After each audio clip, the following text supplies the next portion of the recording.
Hi friends, welcome to Sukshita's lifestyle YouTube channel. So ಎಲ್ಲರೂ ಚೆನ್ನಾಗಿದ್ದೀರಾ ಅಂತ ಭಾವಿಸ್ತಾ ನಾನಿವತ್ತು ನನ್ನ ಬ್ಲಾಗ್ನ ಸ್ಟಾರ್ಟ್ ಮಾಡ್ತಾ ಇದ್ದೀನಿ. ಏನಪ್ಪ ಇಷ್ಟು ಕಲರ್ಫುಲ್ಲಾಗಿ ಕಾಣಿಸ್ತಿದೆ ಅಂತ ನೋಡ್ತಾ ಇದ್ದೀರಾ?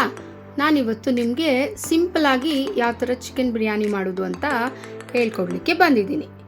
ಸೊ ಯಾವ ಥರ ಚಿಕನ್ ಬಿರಿಯಾನಿ ಮಾಡೋದು ಅಂತ ಇವಾಗ ನೋಡೋಣ ಬನ್ನಿ. ಮೊದಲಿಗೆ ಒಂದು ಪಾತ್ರೆ ಇಟ್ಕೊಳ್ಳೋಣ. ಅದಕ್ಕೆ 5 ಟೇಬಲ್ ಸ್ಪೂನ್ಸ್ ಆಫ್ ಆಯಿಲ್ನ ಆ್ಯಡ್ ಮಾಡ್ಕೊಂಡಿದ್ದೀನಿ.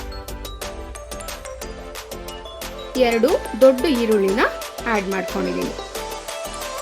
ಸೊ ಅದು ಚೆನ್ನಾಗಿ ಗೋಲ್ಡನ್ ಬ್ರೌನ್ ಬರೋವರೆಗೂ ರೋಸ್ಟ್ ಮಾಡ್ಕೊಳ್ಬೇಕು.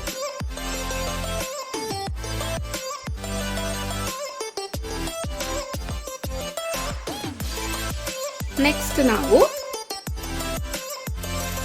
ಕಸ್ತೂರಿ ಮೇಥಿ, ಚಕ್ಕೆ, ಪಲಾವ್ ಎಲೆ, ಕಲ್ಲುವು, ಜೀರಿಗೆ, ಮೆಣಸು, ಸೋಂಪು, ಲವಂಗ ಇದಿಷ್ಟನ್ನು ಆ್ಯಡ್ ಮಾಡ್ಕೊಳ್ಳೋಣ.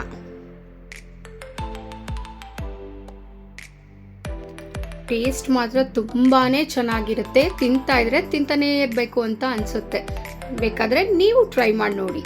ಸೊ ಇವತ್ತು ಸಂಡೇ ಆಗಿರೋದ್ರಿಂದ ಈವ್ನಿಂಗಿಗೆ ಇದನ್ನೇ ಪ್ಲಾನ್ ಮಾಡಿ. ಸೊ ಇದು ಸ್ವಲ್ಪ ರೋಸ್ಟ್ ಆದಮೇಲೆ ನೆಕ್ಸ್ಟ್ ನಾವು 1 ಸ್ಪೂನಷ್ಟು ಟರ್ಮರಿಕ್ ಅರಿಶಿನ ಆ್ಯಡ್ ಮಾಡ್ಕೊಳ್ಳೋಣ. ಇವಾಗ 2 ದೊಡ್ಡ ಟೊಮೆಟೊನು ಆ್ಯಡ್ ಮಾಡ್ಕೊಂಡಿದ್ದೀನಿ.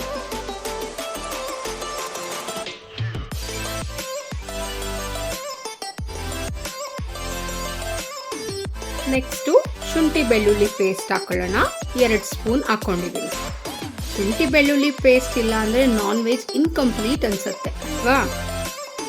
ಸೊ ಅದೇ ಟೇಸ್ಟ್ ಚೆನ್ನಾಗಿರುತ್ತೆ. ಸೊ ಅದೆಲ್ಲ ಚೆನ್ನಾಗಿ ಹಸಿ ವಾಸನೆ ಎಲ್ಲ ಹೋಗಾದ್ಮೇಲೆ ನಾನು ಅರ್ಧ kg ಚಿಕನ್ನ ಆ್ಯಡ್ ಮಾಡ್ಕೊಂಡಿದ್ದೀನಿ.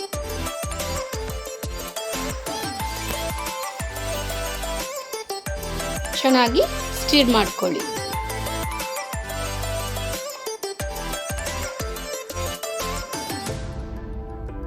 ಸೊ ಅದು ಚೆನ್ನಾಗಿ ಒಂದು ಸ್ವಲ್ಪ ನೀರು ಬಿಡೋವರೆಗೂ ಬಾಯ್ಲ್ ಮಾಡ್ಕೊಂಡಾದ್ಮೇಲೆ ಸ್ವಲ್ಪ ಅಂದರೆ 2 ಸ್ಪೂನಷ್ಟು ಚಿಲ್ಲಿ ಪೌಡರ್, 2 ಸ್ಪೂನಷ್ಟು ಕೊರಿಯಾಂಡರ್ ಪೌಡರ್ ಇಷ್ಟನ್ನು ಹಾಕಿ 4 ಗ್ಲಾಸ್ ನೀರನ್ನ ಹಾಕ್ಕೊಳ್ತಾ ಇದ್ದೀನಿ. ಯಾಕೆಂದರೆ ನಾನು 2 ಗ್ಲಾಸಷ್ಟು ಅಕ್ಕಿನ ತಗೊಂಡಿದ್ದೀನಿ. ನೆಕ್ಸ್ಟು ಪುದೀನ ಮತ್ತು ಕೊತ್ತಂಬರಿ ಸೊಪ್ಪು ಒಂದು ಇಡಿ ಆಗೋಷ್ಟು ಆ್ಯಡ್ ಮಾಡ್ಕೊಂಡಿದ್ದೀನಿ. ಸೊ ಇವಾಗ ಒಂದು ಮಿಕ್ಸ್ ಕೊಡಿ. ಸೊ ಇದು ಯಾವುದೇ ಥರ ರುಬ್ದೆಲೆ ಮಾಡಿರೋದು. ನೆಕ್ಸ್ಟು ಉಪ್ಪನ್ನ ಆ್ಯಡ್ ಮಾಡ್ಕೊಂಡಿದ್ದೀನಿ. ನೋಡ್ಕೊಂಡು ಹಾಕ್ಕೊಳ್ಳಿ. ರುಚಿಗೆ ತಕ್ಕಷ್ಟು ಉಪ್ಪನ್ನ ಆ್ಯಡ್ ಮಾಡ್ಕೋಬೇಕು. ಸೊ ಅದು ಕುದಿಯೋಕ್ಕೆ ಅಂತ ಮುಚ್ಚಿ ಇಟ್ಬಿಡೋಣ. ಸೊ ಇವಾಗ ಕುದೀತಾ ಇದೆ.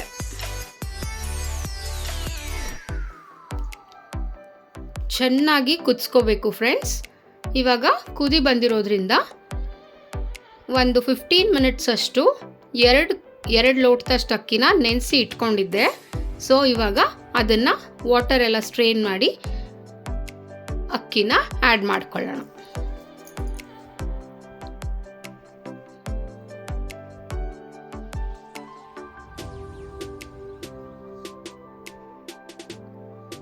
ಸೊ ಮುಚ್ಚಿ ಒಂದು 10 ಮಿನಿಟ್ಸ್ ಅಷ್ಟು ಕುದಿಸ್ಕೊಳ್ಳೋಣ. ಇವಾಗ ಈ ಥರನೇ ಸ್ವಲ್ಪ ಸ್ವಲ್ಪ ಕೈ ಆಡಿಸ್ಕೊಳ್ತಾ ಅದನ್ನು ನೋಡ್ಕೊಳ್ಬೇಕು. ಯಾಕಂದರೆ ತಳ ಹತ್ಬಿಡುತ್ತೆ. ಸೊ ನಾನು ತಳ ಹತ್ತಬಾರ್ದು ಅಂತ ಈ ಪ್ರೊಸೀಜರ್ನ ಯೂಸ್ ಮಾಡ್ತೀನಿ. ಹೆಂಚನ್ನ ಫಸ್ಟೇ ಕಾಯಿಸ್ಕೊಂಡು ಆ ಹೆಂಚು ಮೇಲೆ ಈ ಥರ ಪಾತ್ರೆನ ಇಟ್ಟು ಮಾಡೋದ್ರಿಂದ ತಳ ಹತ್ತೋದು ಕಡಿಮೆ ಆಗುತ್ತೆ. ತಳ ಹತ್ತೋದೇ ಇಲ್ಲ ಅಂತಲೇ ಹೇಳ್ಬೋದು.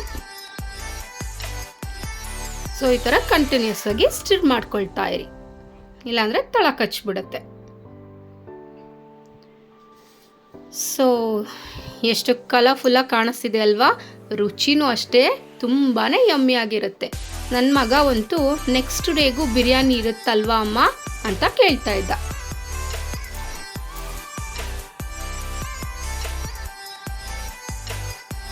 ಸೊ ಇವಾಗ ಇದನ್ನು ಮುಚ್ಚಿಬಿಟ್ಟು ಒಂದು ಭಾರವಾಗಿರೋ ವಸ್ತುನ ಏನಾದರೂ ಇಟ್ಬಿಡೋಣ. ಸೊ ಅದು ದಮ್ ಕಟ್ದಂಗೆ ಆಗುತ್ತೆ. ಸೊ ಇವತ್ತು ಬಿರಿಯಾನಿ ರೆಡಿ ಇದೆ. Simple and tasty chicken biryani is ready to eat. So ಇವತ್ತು ನಾನು ಮಾಡಿರೋ ಬಿರಿಯಾನಿ ರೆಸಿಪಿ ನಿಮಗೆಲ್ಲ ಇಷ್ಟ ಆಗಿದ್ರೆ ನನ್ನ ಚಾನೆಲ್ಗೆ ಸಬ್ಸ್ಕ್ರೈಬ್ ಮಾಡ್ಕೊಳ್ಳಿ. Thank you friends.